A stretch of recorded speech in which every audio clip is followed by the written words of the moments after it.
Yo, man, what up, man? We back. It's the one and only. And I am joined here by my boy, my man's right here, man. 1/4 of the JBP, the world famous Joe Budden podcast. Got to give it up for my man Parks on the board, the one and only Parks. How you doing, man? I'm good, man. How you feeling? I'm feeling good, man. First off, I got to start by saying this, bro. The setup looks cool. I don't know where the hell you're at right now. I don't know if that's your studio. This shit looks It's the crib. You got to look like a club right now. But no, I appreciate you doing this, man. Obviously we got history, and we'll touch on that history here in a second. But one thing that I was telling you right now before we hit record was that I've had a lot of people that have committed to doing interviews for the platform, and for whatever reason, they haven't done them. You know what I'm saying? And I know that you're a busy guy, and you've always made time for me, and I want to say that I appreciate you, Joe, the whole entire JBP family have always shown so much love to me, and you guys have contributed so much to what I'm doing. You guys, look, man, you guys have birthed like a generation of podcasters, whether or not y'all know it or not, right? No doubt. I happen to be one of them, man. If it wasn't for conversations that I had with Maul and just being able to see what you guys have done with y'all's platform, I would never be doing this here. Thank you, man. Yeah, you're welcome, man. It's all love. You know how we do. I appreciate you, man. Well, and I think that's interesting. Well, let's talk about that here for a second. Obviously, we talk about birthing a generation of podcasters, right? Like, I don't know that, because obviously I've interviewed you before. When I first started kind of dabbling into this and started figuring it out, you gave me an interview, and I was kind of letting you know that it's a really interesting thing now with where you guys have gone with this, because, congratulations, #1 podcast of all of Spotify in 2019. That's a massive deal. I don't think anybody could have forecasted that happening. Yeah, man. I mean, listen, we work hard, so and shout out to everyone that listens, because it's appreciated and doesn't go unnoticed for sure. Well, I think that's the thing that, from me to you, I see a lot of people asking you for advice, and there's so many things that make you guys' show so good. And I think a lot of it is the fact that there's a great dynamic, great chemistry, the content is fresh. But aside from that, the one thing that I think you get complimented the most on, which you play a big part in, is the actual quality of the recording. It sounds so good. I see people always asking you for advice as far as, how to produce a podcast, at the same level in terms of the quality, the audio of it. What advice would you give people? Because I know that you always say there's no real secret sauce to it. Not really. It's really just years of doing shit, as far as audio goes. Like, I've done studio stuff, I've done live stuff, I've done broadcast stuff, and you just learn a little bit each little thing you do and adapt it to what you're doing. And, it takes time, it takes effort.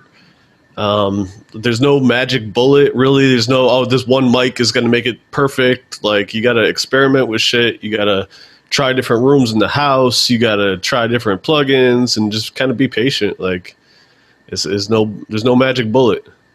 What would you say you would attribute a big part of the success to the show to? Obviously, I think that it goes without saying you guys are absolutely committed to producing content at a high level and producing content altogether. I want to touch on that because I think a lot of times people that get into like podcasting and wanting to develop their own show, consistency is key, but a lot of people start and then they stop. What would you say, in terms of that you would chime in on? I mean, it's the same thing with music, is you got to kind of treat the shit like a job. Like, you can't just take days off because you feel like it. Like, if you have a 9 to 5, you still got to go to work, even if you don't feel like going to work. And it's the same thing with music. It's the same thing with podcasts. Like, you got to figure it out. Obviously having, a great team, obviously with Joe at the helm, but everyone has their position, their role, and we all chip in to make a good show. And we're all good friends, and, we kick it, like friends do. So that helps out a lot. Let's talk about Joe here for a second. Whenever the podcast came together, because I do want to talk about the podcast here briefly, when it all, the birth of it, and when it all came together, how was it brought to you? How did this all come together? What was the idea, the vision behind it? Was it like, hey, I want to do this podcast? And, obviously we mentioned not being able to forecast where it would go, but just kind of wanting to get into the inception of the beginning of it. I mean, the beginning of it, I can't speak on as much. I mean, I was around, obviously, because we were doing sessions with Joe. I've always been super tight with, him, and his manager at the time was Corey, and, we kicked it all the time. So I have some insight, but maybe not as much as he or Rory may. Joe was interested in doing broadcast stuff. He had a stint at Hot 97 doing radio, and he was always interested in it. And I believe it was Rosenberg that kind of talked him into doing a podcast, and they started it. And yeah, I mean, it's kind of just grown from there, and he's just always stayed consistent doing it. So, and your role just kind of evolved as it went on. You just kind of. Yeah, I mean, the first, I guess, season or whatever you might say, I used to be at the studio a lot because we would go to the recording studio for music after that. So I'd meet them there, and occasionally I would get on the mic and talk, like when we had an album drop or just whenever. Sometimes he'd be like, "Yo, Parks, come in here and talk." I'd be like, "All right, cool." And then he moved to a studio that we were recording out of in Jersey, and I did the first bunch of episodes there, but I was super busy doing stuff aside from Joe stuff, but I was doing Joe stuff and Premiere stuff and whatever else I was doing, so I couldn't really be there all the time. So we had the in-house engineer there, Pat, take over, and he did a great job. But then that studio went down for renovation. Basically, they moved, but right in the same area. Anyway, long story short, he said, "Hey, can we record at your place?" And I said, "Sure," because we had done a couple shows here while we were doing the Rage album. So we had done a couple here, but then they moved here, and it just kind of started clicking and vibing from there. So we kept it moving. Well, you mentioned the Rage album, and just to kind of give the viewers and the new viewers a little bit of a history lesson. I first booked Joe through Corey in 2015. So 5 years ago. Yes. 5 years ago, I booked Joe, and then from that point forward, went on to book him, I believe, 8 times in the span of like 18 months, right? I always say this, proudly. I rock with Joe before it was cool to rock with Joe, right?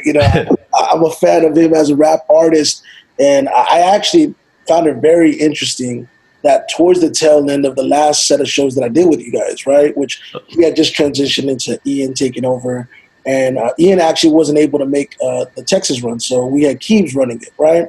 Yeah. And I started noticing that we saw an increase in attendance. A lot of people don't realize, from the very first show that I booked you guys to the very last show that I booked you guys, attendance more than doubled.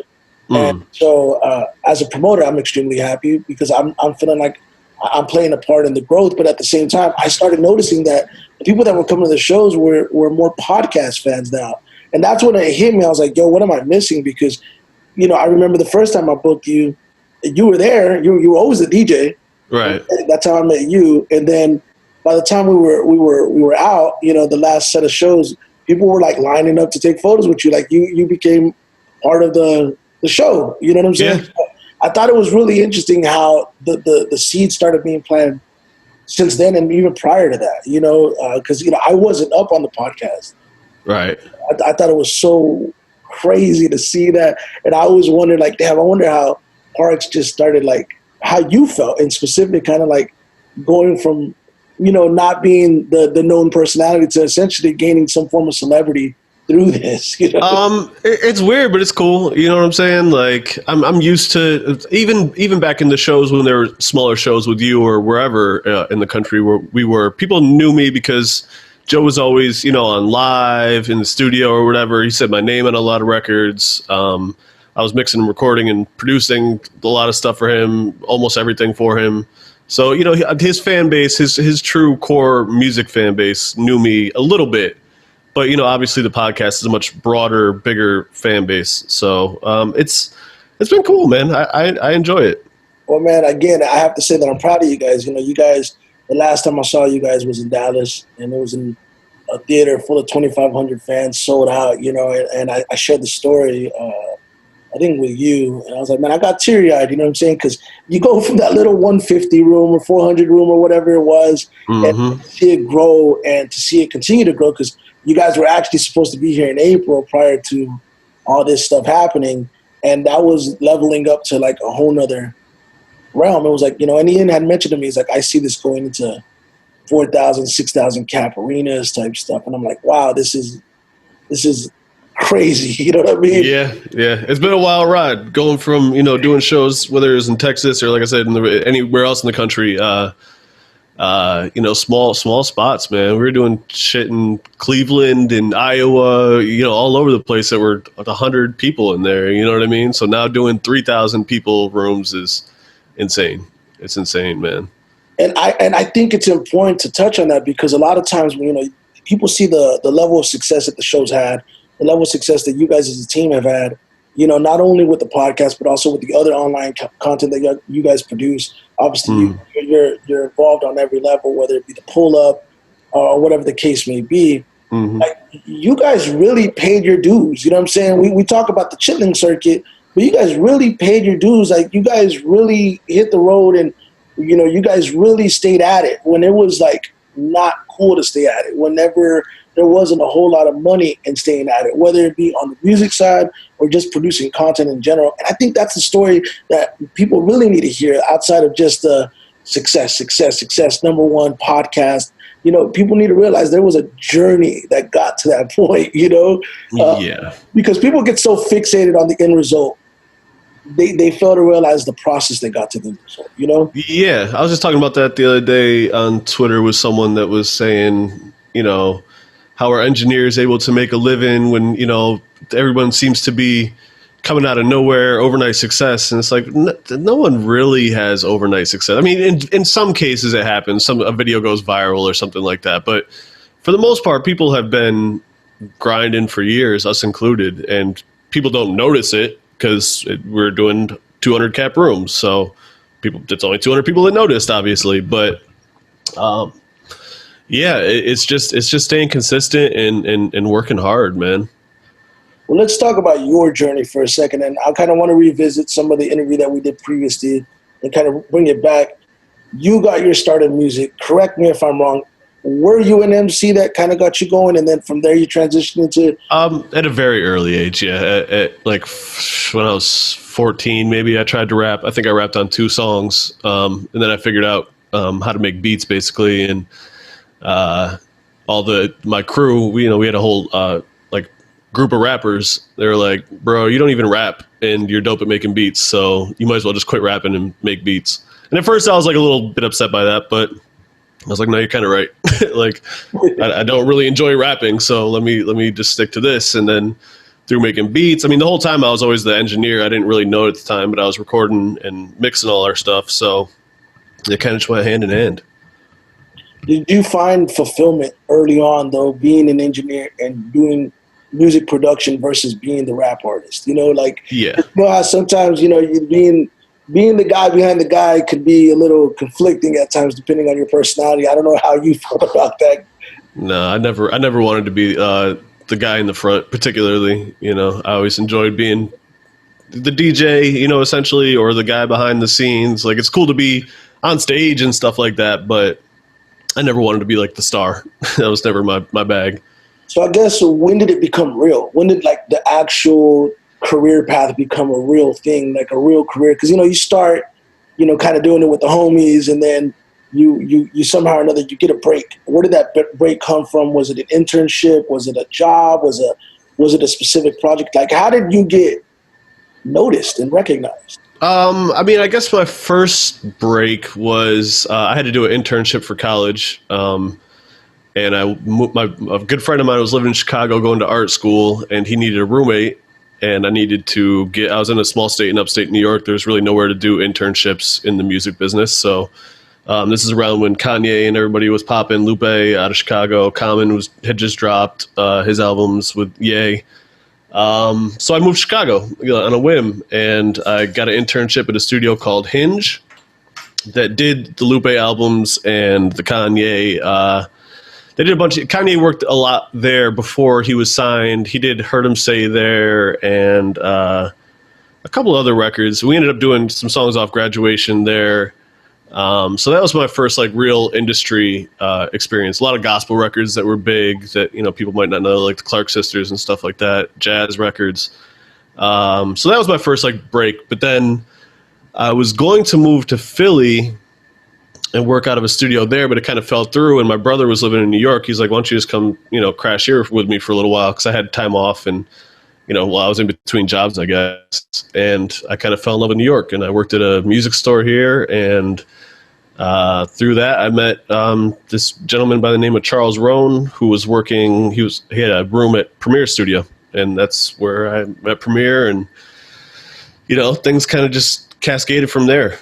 Preem was working on Street Hop, Royce's album, and Joe came through, and Charles had known Joe from a studio in Jersey, and Joe was looking for a studio, and he came in, and Charles was doing a bunch of mixing and production stuff for TV, so he didn't really have time to do sessions with recording sessions, so he had me do it, and that's kind of where things started, like on a now basis. And then you just kind of, from there, you were able to start touching other projects, whether it be Royce, Slaughterhouse, and eventually doing all the Joe stuff. And it just grew from there. And Joe had a DJ that stood him up on a couple gigs, and he needed a DJ, so I started DJing for him, and it just kept going from there. One thing led to another, and one thing led to another, one thing led to another. What year was that? I started at headquarters in 2007, and I probably started working with Joe in 2008 or 9, I would say. So it's after he had just put out Padded Room, I believe, or Escape Route, one or the other. I think it was Padded Room. And it was before Mood Music 4. So the first stuff that we were doing was kind of just, Joe used to put a lot of stuff on the, as leaks, one-off songs on the internet. So we were doing a bunch of this stuff for that. And then we did Slaughterhouse, and then we did Mood Music 4. And it just, one thing led to another. Was there ever like a doubt, like not so much a doubt, let me reword that. Was there ever a point in time where you're like, you know what, like maybe I should be doing something else? Or did you ever have an alternate career path? Not really. I mean, I've worked other jobs. I worked, the music store was a retail job. I worked in restaurants my whole life, bartending, whatever, before doing music full-time. But music full-time was always the goal.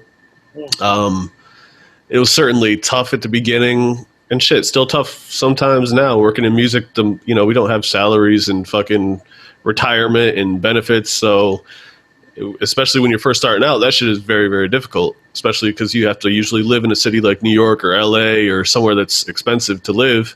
Yeah, I mean, there was times where I thought about stopping and getting a day job, but then sessions would come up and gigs would come up and steer me away. So, the end goal was always music, or, I guess entertainment is more specific what we're doing now, but there was always doubts. Yeah, when the money was low, there was doubts.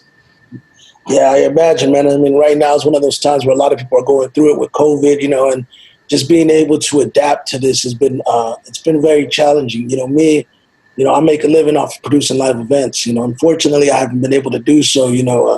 I don't know how New York is, but Texas is a mess right now in regards to COVID cases. They're just spiking. So it's been challenging, but you just got to keep on persevering and pushing through it. Going back to Joe, though, I do want to ask you something, because I feel like this is something I want to know. Maybe the fans want to know too. If you were a betting man, will he ever rap again? Yes, I think he'll rap again. Do I? I don't know if I could see him doing like tours as a rapper. Maybe. I don't know. I don't know how far he would go into rapping. I could definitely see him doing a couple verses here or there. I could see him maybe even putting out a project, whether it's an EP or a song or something like that. I think that he still has the itch. I don't know how deep he would want to go with it, pause if necessary, but I think that he will rap again. I think that when you're a creator, you still do the things that you like to do, and eventually it will make sense for you to do them on a bigger scale. So I say that to say this, I had Crook on the show, and we had talked about Slaughterhouse, and he kind of alluded to the fact that he felt that chapter might not be fully closed because there's been so much, I don't even know what you want to call that, right? But there's been so much just misunderstandings with the situation. but he did leave the door open. And then obviously I was listening to the podcast, started hearing the conversations kind of, start happening. Do you think they'll ever at least make a song? We don't need a project. At least one song with those guys would be really cool to give to that base, Yeah, I can see that happening, and I don't think that chapter is closed. Kirk was actually just tweeting something about writing a book about Slaughterhouse today on Twitter, and I was like, I don't know if you want to write that book yet, because it might not be closed. I don't want to say for sure, but I could see that being a situation in which Joe would be comfortable rapping again, because it's not all on him.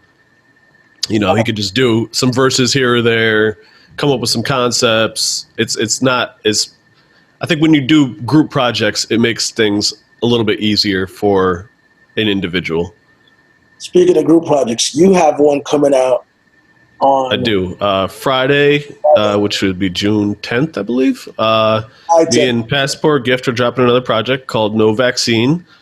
It kind of started out as like a tongue-in-cheek type of joke, but then ended up being pretty real and political, not really on purpose, but here we are. So I'm excited about that. So speaking of, the project, because I know that you've put projects out, with him before, like how does that like come about? Is it something that, you're still very actively involved with in terms of the creation of the music and stuff like that? Or Yeah, I do most of the beats on all the project. He's a producer as well, a really talented producer. So he does usually, I don't know, if we do 10 songs, he might do 3 or 4, and I do the other ones. And even the ones that he does, I'll maybe add some drums or some keyboard parts or some guitars or whatever it is. So we hang out like every Saturday, whether it's on Zoom now or before COVID and hopefully post-COVID in person. And we just dig through records, come up with ideas, and we're just in a constant stream of sending each other shit creatively. And like I say, he's a very talented producer and he's a great MC. So shit just gets done, man. We have 2 more albums kind of waiting because we're just constantly doing shit. So this COVID thing, right? Like, you've obviously had to adapt doing the Zoom stuff. Like, have you really gone anywhere during this time frame? Like, have you been at home? No, I've been home almost entirely. The studio I work out of with Premiere I have a room at that studio. It's about a 10-minute, 15-minute walk for me. So I go there a couple times a week, maybe. But for the most part, I am home. As you should be, man. I don't know that a lot of people have taken this serious, man, but, I just got on Instagram before I got on here, and I saw a few people that I know that actually just got tested positive for COVID. And I'm like, man, this is, again, Texas is wilder, man. So, like, it's becoming very, very difficult for me to, like, want to leave now. Like, now I don't leave anyways, but, like, really want to, because, my kids and everything, I don't want to bring it home. So I hope that people are taking it very serious, because it's not nothing to play with right now, Yeah, I think it's been an interesting thing is New York got hit so hard at the beginning that we kind of adapted maybe a little bit quicker than the rest of the country. Maybe the rest of the country didn't take it as serious, but it's been serious in New York since the beginning. It was the first place that was super drastically serious, at least. And it's curtailed a lot here, but I'm still not really in a hurry to go out anywhere. I mean, I'll get takeout. Sometimes we'll, get on little motor scooters and ride around the neighborhood or go hang out in the park or something like that. But I'm not going anywhere where there's a lot of people. I'm cool. And I guess in a sense, I kind of wanted to know, like, in your opinion, this is just off subject, but like, yeah, you talked about, live events and stuff like that. When do you really see that coming back? Like, if ever, I don't see it until next year sometime. Maybe next spring, summer, before it's like real. I mean, it depends on what happens with vaccines, and who knows how this thing's going to mutate. We have no idea, but I can't really foresee real life as far as touring outside of alternative things like the drive-in thing, which I think is pretty cool. Yeah. Or socially distant shows that are outdoors, like Chappelle's was super small, but something like that. Yeah, I could see happening.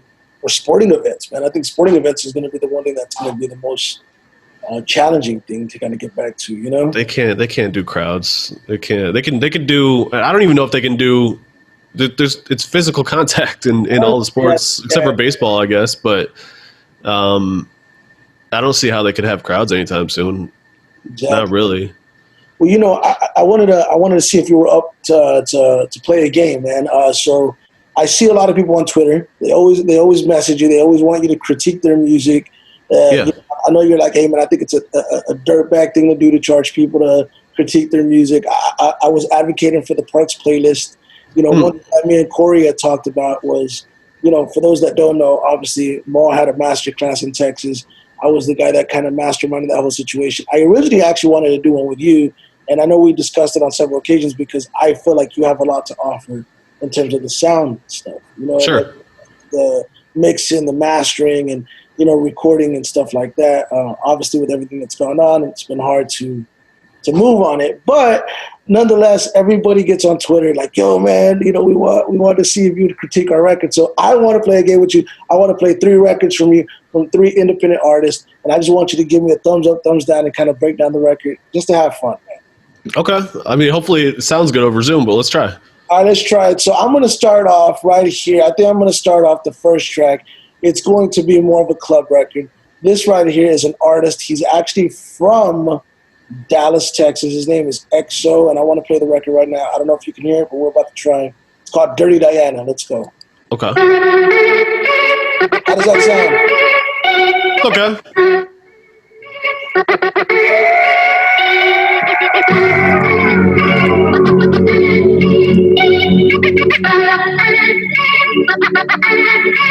Be my dirty Diana. Wanna put you on count. Stare at your backside like you walking in pound. I wanna bite that Georgia piece. Say she not from Atlanta. I fuck with you, you need my style. Cause I'm tryna drink on that pineapple fire. Be my dirty Diana. Dirty, wanna put you on count. I just stare at your backside like you walking in pound. I wanna bite that Georgia piece. Say she not from Atlanta. I fuck with you, you need my style. So tonight you be dirty Diana. Well, baby, ask me if I'm dying, I say 10 toes. Just wanna give a magic like a Lando. I'm a hurricane category 5 blow through and couldn't breathe right through your window. And I'm counting my tail space. Shit, I'm on my way if you evacuate. I'm too ready for this, so no hesitation. You a victim in my demonstration now.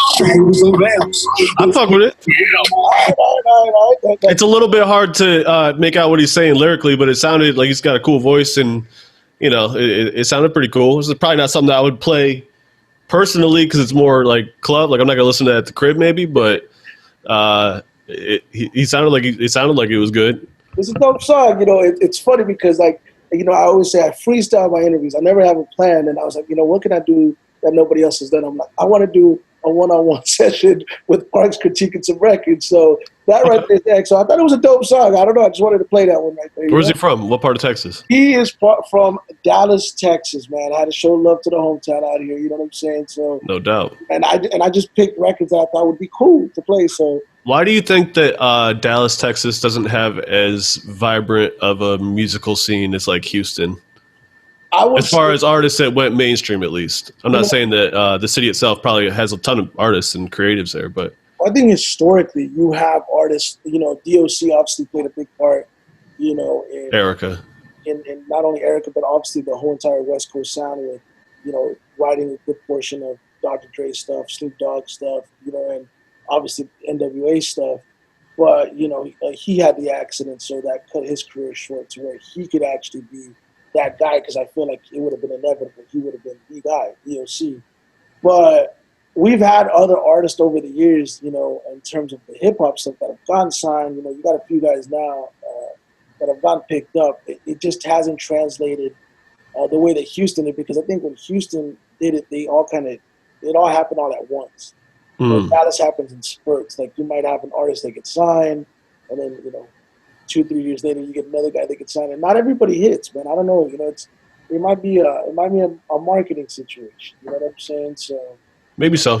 Shout out to DOC. He's one of the best of all time for sure. But I also think too, man. This is another thing. You know, I think it's identifying a sound, right? Because we talk about, you know, music and we talk about artists and stuff like that. How can we find a way to give these artists an identity, because a lot of times just naturally what happens is they emulate what they hear. And so Right. sometimes you'll hear some of the guys in Dallas and like, oh, this doesn't sound like it's coming out of Dallas. I don't even know what that means, because normally, like, they don't have a sound here. You know what I mean? They don't have a sound here. So I'm just kind of like just kind of spitballing. But anyways, I'm gonna play 2 more songs real quick. These are other artists. This is an artist from Dallas, Texas as well. His name's Rakim Al-Jabbar. The song is called The Antidote. It's produced by Static Select. So let's hear this. It sounds like it's gonna be fire already. All right, his name's Rakim. After the Right. Call the board and tell them we need 21 cash, 21 bouquets, and 21 money orders for the family. Satan got it out for me. Vampires fall victim to my alchemy. I can smell the fears they surrounded me, hounding me. How can he be born at the balcony? Be born to the casualties to respawn from a faculty. They're wrong if you doubted me. This is God speaking. Meanwhile, God speaking. Diamonds hanging from your forehead. Got y'all reaching. Y'all reachers but still believing in false teachers. Just bogus because we know that rock. Told you through your speakers about the triple black darkness. Now as the seeds come to harvest, word to God, me, I'm the hardest. The power that I want is make the child about before us. Chicken blood in my forest, up the skin for the garments. The type of water you absorbing. Hip hop, son of the morning, soul beaming like a lighthouse. So they cut these mics out. Various victims analyzing, mumble rappers terrorizing. I just count and sanitizing.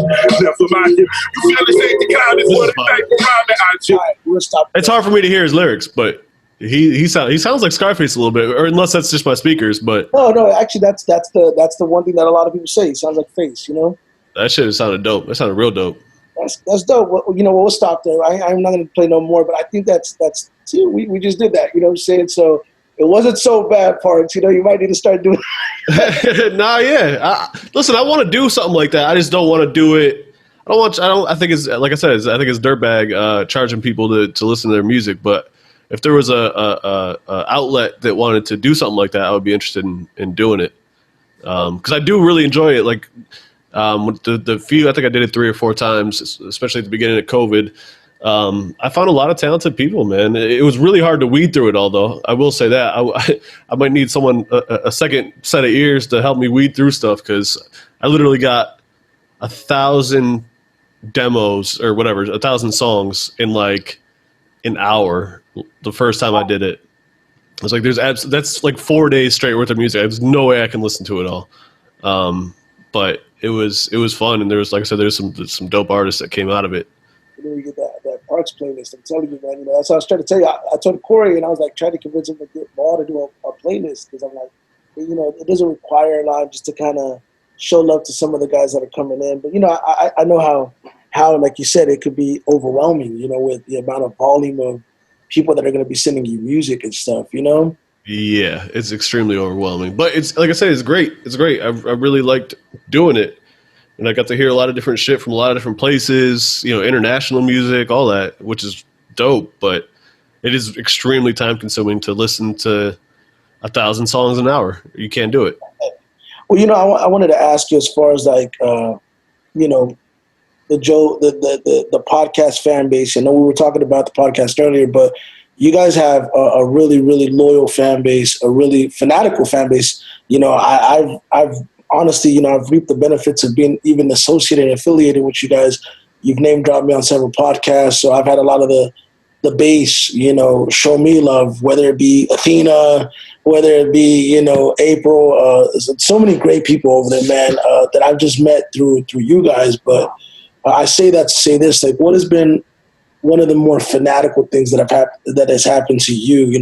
Have you got that Parks tattoo on? Yeah, No, someone had a JBP tattoo once, so that was pretty cool. No, I mean, I can't say anything that was super crazy or fanatical. I mean, the funny thing is, I've been like outside with a client at a studio somewhere, a client who's very well known, and someone was just walking down the street and asked him to take a picture of me in the fan. You know what I mean? So that kind of stuff was funny to me.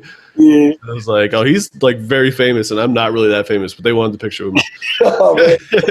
So it's funny. It's love, though, man. Our fans are fucking awesome, man. Like, I meet a lot of them just walking here in Astoria. Steinway is like a lit street as far as shopping and bars and stuff like that. And I walk down there quite a bit, because I like to go to bars and go shopping. And I meet people all the time, man. And they're just cool. They're great, cool fans, man. I know you mentioned to me that whenever you went to the grocery store, you would go to the grocery store and people would stop you and talk to them. Like, because I asked her, like, do you ever get tired of just talking? Like, because you talk all this time during the show, and then obviously, did you ever get tired? You're like, man, I just want to tone it down. And you're like, when I go to the grocery store, people coming up to me talking to me about Yeah, so I mean, there's certain the old gym I used to go to. Actually, both gyms I used to go to. There was a couple people that wanted to talk. It's like, bro, I'm just trying to work out, man. You know what I mean? Like, there's certain things where it's just not the right time. You know what I mean? Grocery store is cool though. The people at the grocery store all know me, so that's kind of dope. But yeah, you do get tired of talking though. I'm not gonna lie. After the show, especially, like, I don't want to talk, man. I want to sit on the couch and look at Twitter and put something on TV and veg out in silence for 3 hours. How long after you record do you go into post-production and start mixing the episode? I don't have to do much in post-production. I have it set up where we basically are done when we're done. I mean, sometimes there's little small edits here and there, and obviously bouncing everything and sending out the files and stuff like that, but I don't have to do a ton of mixing after the fact. So what is it that you ultimately want to do? Like, I mean, I know right now with everything going on, it's hard to predict the future with the state of the world, right? But like, just, what would you like to do, not only with the podcast, but you as your career? I know you got the project coming out on Friday. I'm excited to hear it. Obviously I encourage everybody to support it, to stream it, to download it, to buy it. But what is it that you're wanting to? Do you want to get further into production? Do you want to start producing, separate content? I mean, what do you kind of have in mind? I kind of want to just keep doing what I'm doing, but at a higher level, and some more organized stuff. I guess there's some business stuff that I would like to get tightened up. But yeah, I still really just enjoy mixing records, producing my underground hip hop records. I enjoy doing the podcast with my friends. I don't really particularly want to do my own content piece unless it was something that really, really felt right. Like, I would be down to do the judging music thing or something like that if it was the right situation and it felt right. But man, I just want to keep doing what I'm doing and doing it better and more often and with better results, honestly. No, I hear you, man. I think that's what it's all about, and I think that, since I've known you, you've come a long way, and it's only going up from here. So again, I say that I'm proud of you guys, but I really, really am, because that grind that you guys put in, that I saw 5 years ago, and it was prior to that as well, to continue to evolve. It really is a testament that hard work pays off. You have to stay persistent. You have to stay at it. And you have to believe, man. You know what I'm saying? Because not everybody's going to see the vision, Yeah. Yeah, you just got to kind of put your head down and work, honestly, is what it comes down to. And stick with shit. I see a lot of people that are creatives that just keep switching lanes, which is fine, but to abandon something that maybe started to get some traction is a bad idea, in my personal opinion. Like, if something is working, yeah, you might want to come over here and try something. Like, maybe you make music and you want to get into photography. Cool, but that doesn't mean you should stop making music. Like, you do multiple things. It's okay to do more than one thing. Yeah, and I think I'm just now starting to really learn that, as I did the events and I started creating these relationships and I started meeting people, I wanted to start different areas. Like, I wanted to leverage these relationships that I had within the music industry and say, you know what, man, I want to start interviewing these guys, because these outlets, man, they could do you dirty. I mentioned to you a little while ago, like, there's a lot of people that'll take, but they don't want to give. You know what I'm saying? So, like, the outlets in specific, local media and radio, that they'll take the interviews from the artists that I'm bringing in town. They won't mention the company. So it got to a point where I'm like, hey, man, I want to start controlling what I'm paying for, essentially, right? Yeah. So that's what led for me to get into interviews. And I actually didn't want to do this. I actually interviewed Crook by accident, and people really enjoyed it from that point forward. I was like, you know what, I'm going to get into it. And you know, I just put out an interview a few days ago, and Missy Elliott took notice in it, you know, and Oh wow! Congratulations. yeah, Amy Wine had to like issue like a public statement and apology because she felt some type of way about something that was in the interview, and you know, whether or not that's a good thing or a bad thing, I'm just like, yo, man, there's someone that I admire that's watching my work. Clearly, I'm on the right path. I just got to stay at it. You know what I'm saying? And you guys have given that formula to stay at it, in my opinion. So Yeah, you gotta stick with everything that you do. I mean, if something's like wearing on your soul, then yeah, maybe dump it off. But in the creative field, first of all, not many people earn their entire income through one route. You know, most producers DJ or put out, you know, compilation albums or work as A&Rs or consultants to labels or whatever. Like, not many people in the music and entertainment business do one thing only. And I don't know that you can. You can't. No, it's impossible. At least to sustain a living, you have to do other things. You have to get your hands in as many cookie jars as you can, but do it the right way. You know, don't do it like just for the sake of doing it. Do it effectively. Yeah. I always wanted to ask you, man, and I think I may have DM'd you about this before. Would you ever be open to like doing like a DJ gig, like, you know, like you coming in as a featured DJ to like a nightclub and stuff like that? Obviously not right now, but is that something that you've ever been approached about, or would you have ever done it?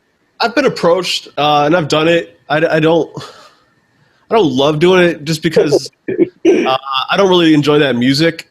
Yeah. Or I do enjoy it, but I don't want to work. You know what I mean? Like, I like being at the club and hearing club music, but I don't want to be the one DJing it. Like, I want to get twisted and have a good time. But if it was the right situation, yeah. You know, if it was somewhere that was catered to music that I like to play and stuff like that, then yeah, I would be into it. Yo, before we wrap up, I got to ask you, because, you know, Texas shows you guys a lot of love. How dope has Texas been to you, and how dope has it been to the whole entire team? Man, we love Texas, man. Texas, Houston, Dallas, Austin, all that shit. I love Texas, man. I really do. That's some good memories out here, man. You know what I mean? Like, a lot of San Antonio, too. We had a lot of fun in San Antonio. It was dope. San Antonio is kind of the underrated one out of the batch. You know what I mean? I was a Spurs fan growing up, so that was dope to get to party in San Antonio a couple times. You know what I'm saying? You're a Tim Duncan guy, huh? What's that? Tim Duncan guy, huh? I actually became a Spurs fan from Dennis Rodman and Sean Elliott days. Oh, Sean Elliott. Yeah. That was when I became a fan, and then they happened to just dominate for 2 decades, so that was pretty cool. That's the one sports team that I've seen be successful, so I'm happy about that. And they did it the right way, man. Them guys were like, you never heard no controversy over there. It was just straight balling. Not much. Little thing, couple things here and there. Pop is great, man. I love Pop. Yeah, man. Texas shows a lot of love, and like I said, man, Texas got a lot of love for you guys, man. And as always, man, I just appreciate you taking time to have a conversation. You know, I don't want to take up much more of your time. That's all good. Always show love, bro, and I can't wait till you guys get back and the world goes back to normal, so I can see you guys kill it on stage in front of 5, 6, 7,000 people. Bro, I can't wait to get back to Texas, man. I was really sad that we couldn't go there, man. And touring in general, I just love touring. It's fun. I didn't travel much as a kid. My family didn't really like to travel, so I'm really glad that in my adult life I've traveled for a living, and I missed the shit out of it. What's the dopest place that you've been to that you were just like, yo, I didn't expect this place to be so damn lit? Dublin. Dublin was up there. Dublin was super fucking lit. I had no idea. No idea. In stateside, I don't know. It's hard to call. There's a lot. I love the Bay a lot. I love Austin. I love Houston, obviously, but I think everyone knows that Houston's lit. Yeah, I don't know. It's hard to pick stateside, but did we ever get to the bottom of who's behind the Joe Budden Fits Instagram account? Still have no idea. Not to my knowledge. Man, that guy right there, man. He's hilarious. Man, he's the man. Wait, are you trying to tell me it's you? No. I'm going to reveal myself today. Nah, man. But, hey, Parks, I appreciate you, man. I don't want to take up much more of your time, man. You know, it's all good, bro. Bless the game, bro, and you have no idea what it means, man. So thank you so much, man. Continued success. Can't wait to see what you guys have in store, man. And last, anything you want to say to the fans before we get up out of here? No, thank you to the fans always, man, for sure. And thank you to you, too, man. You always show love back. So, you know, it goes both ways. man. Whatever Way you straight, need, man. whatever It's you need, appreciated. man. Whatever you Yeah, need. no vaccine. Me and Passport Gift. That's Friday, July 10th. So if this comes out after that, then it's out. Go cop that, and it's all love. And thank you for doing the interview, man. Oh, thank you for doing it, man. And I look forward to hearing the project, and I encourage everybody to check it out. Nothing Beats Experience. That is Parks. You make sure to check them out every Wednesday and Saturday on Spotify. And Yes, beyond. sir. Yes, sir. Yes, sir.